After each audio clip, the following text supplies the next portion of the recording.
இரவு நேரத்தில வந்து ஆண்களுக்கு விந்து வெளியேறுதுன்னா, அப்ப அவங்களுக்கு ஒரு குற்ற உணர்ச்சி இருக்கும். எதனால அந்த குற்ற உணர்ச்சி தெரியுமா? விந்து வெளியேறுவதனால அல்ல. அப்போ உனக்கு எதனால விந்து வெளியேறும் அப்டின்னா, ஏதாவது கெட்ட கனவு வரும். கெட்ட கனவுங்கிறது எது? ஆபாச கனவுகள். ஏதாவது முறைகேடான கனவுகள். கண்டிப்பா வந்து ஒரு ஆணுக்கு மனைவியோடு உடலுறவு வைத்துக் கொள்வது போல எனக்கு கனவு வந்தது. அதனால விந்து வெளியேறிச்சுன்னு ஒருத்தருக்கும் வராது. மனைவியோட ஒரு ஆண் நான் உடலுறவு வைத்துக் கொள்வது போல கனவு கண்டேன். ஆதலால் எனக்கு விந்து வெளியேறியது. ஏன்னா முறையான உறவு அந்த மாரி கனவுல வராது. கெட்ட கனவுங்கிறது எது? முறையற்ற உறவு தான். வேற ஏதாவது ஒரு பெண்ணோட இவனுக்கு கனவு வந்திருக்கும். இவன் முறையான உறவுனா உன்னால முடியாத ஒரு விஷயம். அது முடியாத விஷயம். உனக்கு மனைவிங்கிறது உனக்கு கனவு வராது. அது நீ நெஜத்திலே செஞ்சுருவ. நிஜத்திலே உன் மனைவியோட உடலுறவு வச்சுப்ப. அப்படிப்பட்ட ஒரு விஷயம் உனக்கு கனவா வரணுங்கிற அவசியம் கிடையாது. உன்னால முடியாத ஒரு விஷயம். அதுதான் உனக்கு கனவா வரும். உன்னால முடியாத ஒரு விஷயம். அதன் மூலம் மட்டும் தான் உனக்கு விந்து வெளியேறும். அப்போ யார் அப்படின்னா, உனக்கு தெரியாத அதாவது வேறு உனக்கு உரிமை இல்லாத ஒரு பெண்ணோடு உடலுறவு வைத்துக் கொள்வது போல உனக்கு ஒரு கனவு வரும். உனக்கு உரிமை இல்லாத ஒரு பெண். உனக்கு உரிமையான ஒரு பெண் யார் அப்படின்னா, உன்னுடைய மனைவி தான். அவளுக்கு எதுக்கு நீ கனவு கண்டுட்டு இருக்கிற? நீ நேரடியாவே அவகிட்ட போய் உடலுறவு வச்சுக்கலாமே! அப்போ உனக்கு அந்த மாரி கனவு வந்து, அதனால உனக்கு விந்து வெளியேறாது. விந்து வெளியேறுவது ஒரு கெட்ட கனவு. அதனால தான் அது ஒரு குற்ற உணர்ச்சியா இருக்கும்.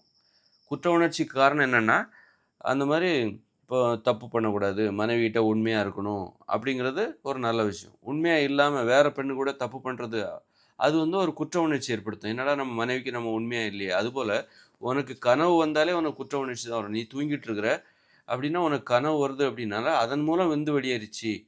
இந்த மாரி தப்பான அந்த பொம்பளை கூட நான் போற மாரி எனக்கு ஒரு கனவு வந்துச்சு. அந்த பொம்பளை என்ன கட்டி பிடிக்கிறா மாரி, அதனால டக்குனு எனக்கு விந்து வெளியேறிருச்சு. அந்த பொண்ணு கூட அந்த பெண்ணோடு நான் உடலுறவு வைத்துக் கொள்வது போல எனக்கு கனவு வந்துச்சு. அவ வந்து இன்னொருத்தனோட மனைவி. எனக்கு கனவு வந்தது. அதனால எனக்கு விந்து வெளியேறியது அப்படின்னு சொல்லும்போது தான் நமக்கு அது அவமானத்தை தரும். குற்ற உணர்ச்சிய தரும். ஏன்னா ஒரு தப்பான கனவு அது. ஒரு தப்பு பண்ணா அதே போன்ற தப்பை நிஜமாக செய்தாலும் குற்ற உணர்ச்சி ஏற்படும். அப்ப அதே போன்ற ஒரு தப்பு உங்களுக்கு கனவாக வந்தாலும் குற்ற உணர்ச்சி. கனவாக வந்து விந்து வெளியேறுச்சுனாலும் குற்ற உணர்ச்சி ஏற்படும். அப்ப யாருக்கு இந்த கனவு வரும் தெரியுமா?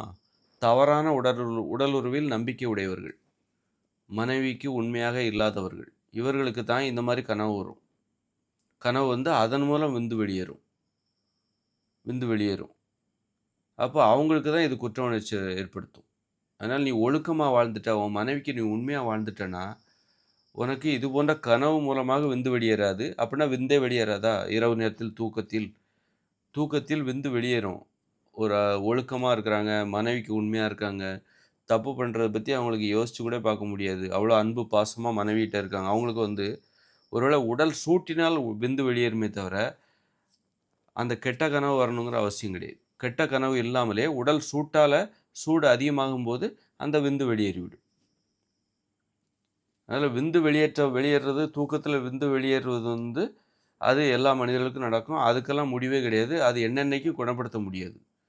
ஆனா, குணப்படுத்த வேண்டியது எது தெரியுமா? நம்மால் குணப்படுத்த முடிவது என்பது, ஒரு ஆபாச கனவு மூலமாக, தனக்கு உரிமை இல்லாத இன்னொரு பெண்ணோடு உடலுறவு வைத்துக் கொள்வது போல, உனக்கு ஒரு கனவு அ வருதுல்ல, அத தவிர்க்க முடியும். அத நம்மால தவிர்க்க முடியும். அந்த கெட்ட கனவை நம்மால் தவிர்க்க முடியும். அது ஒரு கெட்ட கனவு. அதை நம்மால் தவிர்க்க முடியும்.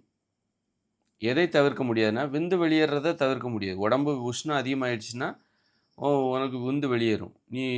அ ஆனா வந்து, இந்த மாரி கெட்ட கனவு இருக்குல்ல, இத வந்து நம்மளால தவிர்க்க முடியும். விந்து வெளியேறுவதை தவிர்க்க முடியாது. அது வந்து வெளியேற தான் செய்யும். உடம்பு எந்த அளவுக்கு நீ வந்து அ நல்ல வெப்பநிலை குறைவா வச்சிருக்கியோ, அப்போ அவங்களுக்கு வந்து விந்து வெளியேறுவது இல்லாமல் கூட ரொம்ப நாளைக்கு அப்புறம் 2 மாசத்துக்கு ஒரு வாட்டி எனக்கு இந்த மாரி ஆச்சு. 3 மாசத்துக்கு ஒரு வாட்டி எனக்கு இந்த மாரி ஆச்சு. தூக்கத்தில் விந்து வெளியேறியது. ஆனால் எந்த கனவுகளும் எனக்கு வரவில்லை. ஏனென்றால் நான் எனது மனைவிக்கு உண்மையா இருக்கிறேன். ரொம்ப பாசமா இருப்பேன். என் மனைவிக்கு துரோகம் பண்றது எனக்கு சுத்தமா வரவே வராது. அப்படின்னு நினைக்கிறவங்களுக்கு, இந்த மாரி கெட்ட கனவு மூலமாக விந்து வெளியேறாது.